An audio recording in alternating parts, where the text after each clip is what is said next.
നമസ്കാരം വ്യൂവേഴ്സ്. പാസ്പോർട്ടിന് അപേക്ഷിക്കുന്ന സമയത്ത് എന്തൊക്കെ രേഖകളാണ് നമ്മൾ പാസ്പോർട്ട് ഓഫീസിൽ സമർപ്പിക്കേണ്ടത് എന്നതിനെ കുറിച്ചുള്ള വീഡിയോസിന്റെ പാർട്ട് 1 നമ്മൾ ചെയ്തിട്ടുണ്ട്. പാർട്ട് 1ൽ നമ്മൾ പറഞ്ഞിട്ടുണ്ടായിരുന്നത് പുതിയൊരു പാസ്പോർട്ട് 18 വയസ്സിന് മുകളിലുള്ള ആൾക്കാർക്ക് അപേക്ഷിക്കുമ്പോൾ എന്തൊക്കെ ഡോക്യുമെന്റ്സ് വേണമെന്നാണ്. ഈ വീഡിയോയിൽ നമ്മൾ പറയാൻ പോകുന്നത് 18 വയസ്സിന് താഴെയുള്ള, അതായത് മൈനർ പാസ്പോർട്ടിന് അപേക്ഷിക്കുന്ന സമയത്ത് എന്തൊക്കെ ഡോക്യുമെന്റ്സ് ആണ് നമ്മൾ കൈവശം വെച്ചിരിക്കേണ്ടത് എന്നുള്ളതാണ്. വീഡിയോയിലേക്ക് കടക്കാം. Welcome to Esquire media.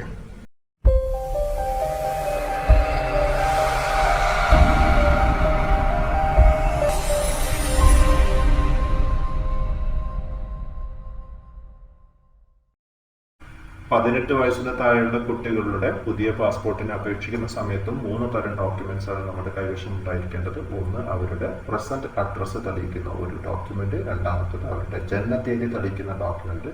മൂന്നാമത്തേത്, അവരുടെ പാരന്റ്സിന്റെ ഒരു ഡിക്ലറേഷൻ അടങ്ങിയ അനക്ഷൻ. അഡ്രസ് പ്രൂഫ് ആയിക്കൊണ്ട് നമുക്ക് പാരന്റ്സിന്റെ പാസ്പോർട്ട് സബ്മിറ്റ് ചെയ്യാവുന്നതാണ്. ഇനി അല്ലെങ്കിൽ കുട്ടിയുടെ ആധാർ കാർഡും സബ്മിറ്റ് ചെയ്യാൻ സാധിക്കുന്നതാണ്. ജനനത്തീയതി തെളിയിക്കാനായി കുട്ടിയുടെ ബർത്ത് സർട്ടിഫിക്കറ്റ് സബ്മിറ്റ് ചെയ്യേണ്ടതാണ്. അത് കഴിഞ്ഞാൽ പാരന്റ്സിന്റെ ഡിക്ലറേഷൻ രേഖപ്പെടുത്തിക്കൊണ്ടുള്ള അനക്ഷർ സി, ഡി അല്ലെങ്കിൽ ഐ സബ്മിറ്റ് ചെയ്യേണ്ടതാണ്. അനക്ഷർ സി, ഡി അല്ലെങ്കിൽ ഐ ഏതൊക്കെ കേസുകളിലാണ് സമർപ്പിക്കേണ്ടത് എന്നുള്ളത് ഞാനിവിടെ കാണിച്ചു തരാം. കുട്ടിയുടെ അച്ഛന്റെയും അമ്മയുടെയും സമ്മതത്തോടു കൂടി പാസ്പോർട്ടിന് അപേക്ഷിക്കുന്ന സമയത്താണ് അനക്ഷർ ഡി സബ്മിറ്റ് ചെയ്യേണ്ടത്. നമ്മൾ ഈ ഫോം ഡൗൺലോഡ് ചെയ്തതിന് ശേഷം ഇതിൽ കുട്ടിയുടെയും പാരന്റ്സിന്റെയും വിവരങ്ങളെല്ലാം ഫില്ല് ചെയ്തതിന് ശേഷം സബ്മിറ്റ് ചെയ്യുകയാണ് വേണ്ടത്. താഴെയായി കുട്ടിയുടെ അച്ഛൻ്റെയും അമ്മയുടെയും പാസ്പോർട്ട്, ആധാർ അല്ലെങ്കിൽ വോട്ടർ ഐ ഡി എന്തെങ്കിലും ഒരു നമ്പർ നൽകേണ്ടതാണ്. പാസ്പോർട്ട് ഉള്ളവർ പാസ്പോർട്ടിന്റെ നമ്പർ തന്നെ ഇവിടെ ഫില്ല് ചെയ്യാൻ ശ്രദ്ധിക്കുക. അല്ല, ഒരു ലീഗൽ ഗാർഡിയൻ എന്നുള്ള ലേബലിൽ ഒരാളാണ് അപേക്ഷിക്കുന്നതെങ്കിൽ അവരുടെ ഡീറ്റെയിൽസ് ആണ് അവിടെ കൊടുക്കേണ്ടത്. ഇനി അനക്ഷർ സി എന്ന് പറഞ്ഞു കഴിഞ്ഞാൽ ഏതെങ്കിലും ഒരു പാരന്റിന്, അച്ഛന് അല്ലെങ്കിൽ അമ്മയ്ക്ക് സമ്മതമില്ലാതെ ആണ് പാസ്പോർട്ടിന് അപേക്ഷിക്കുന്നതെങ്കിലാണ് ഈ ഒരു ഫോം സബ്മിറ്റ് ചെയ്യേണ്ടത്.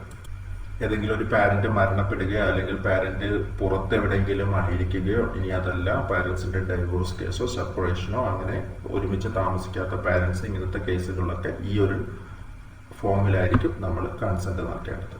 നമ്മൾ ഈ അനക്ഷർ സി സബ്മിറ്റ് ചെയ്യാൻ കാരണമായേക്കാവുന്ന സാഹചര്യങ്ങൾ എന്തൊക്കെയാണെന്ന് വെച്ചാൽ, ഒന്നുകിൽ ഒരു പാരന്റ് ഇന്ത്യക്ക് പുറത്തായിരിക്കും, ഇല്ലെങ്കിൽ ഒരു പാരന്റിനെ എന്തെങ്കിലും കാരണവശാൽ കാണാതായതായിരിക്കാം, ഇല്ലെങ്കിൽ ആ രണ്ട് പാരന്റ്സ് തമ്മിൽ ഡൈവേഴ്സ് ആയിട്ടുണ്ടാകാം. ഇങ്ങനെ ഡൈവേഴ്സ് കേസുകളും കാര്യങ്ങളൊക്കെയാണ് വരുന്നതെങ്കിൽ കുട്ടിയുടെ കസ്റ്റഡി ഏത് പാരന്റിനാണോ കോടതി നൽകിയിരിക്കുന്നത് ആ പാരന്റിനാണ് പാസ്പോർട്ടിന് അപേക്ഷിക്കാൻ സാധിക്കുക. അപ്പോൾ ആ കസ്റ്റഡി കോർട്ട് ഇഷ്യൂ ചെയ്ത ഓർഡറും കൂടെ ഇതിന് കൂടെ സബ്മിറ്റ് ചെയ്യേണ്ടതായിട്ട് വരും. ഈ ഒരു കുട്ടി ജനിച്ചത് വാടക ഗർഭധാരണത്തിലൂടെ ആണെങ്കിലാണ് അനക്ഷർ ഐ എന്ന് പറയുന്ന ഈ ഒരു ഫോമിലുള്ള ഡിക്ലറേഷൻ പാരന്റ്സ് സബ്മിറ്റ് ചെയ്യേണ്ടത്.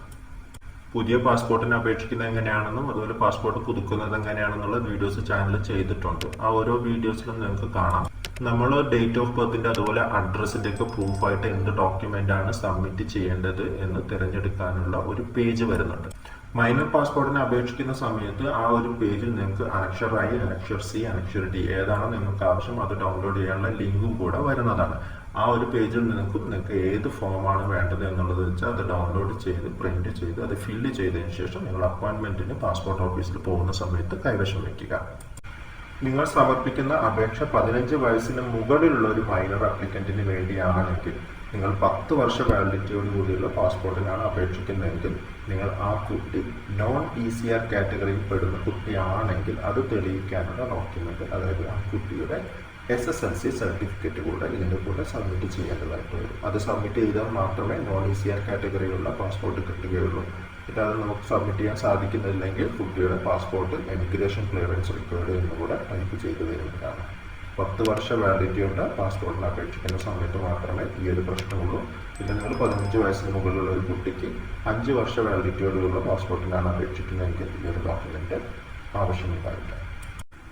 ഈ ഡോക്യുമെന്റ്സ് എല്ലാം സബ്മിറ്റ് ചെയ്തുകൊണ്ട് നമുക്ക് പുതിയ ഒരു മൈനർ പാസ്പോർട്ടിന് അപേക്ഷിക്കാവുന്നതാണ്. ഈ വീഡിയോയുടെ ഈ ഭാഗം ഇവിടെ അവസാനിക്കുകയാണ്. പാസ്പോർട്ടിന്റെ റീ ഇഷ്യൂ ആയി ബന്ധപ്പെട്ട അപേക്ഷകൾ നൽകുമ്പോൾ ഓരോ തരം അപേക്ഷകൾക്കും എന്തൊക്കെ ഡോക്യുമെന്റ്സ് സബ്മിറ്റ് ചെയ്യണമെന്ന് പറഞ്ഞുകൊണ്ട് ഈ വീഡിയോയുടെ തുടർഭാഗങ്ങളിൽ നമുക്ക് വീണ്ടും കാണാം. അതുവരെ ബൈ ബൈ.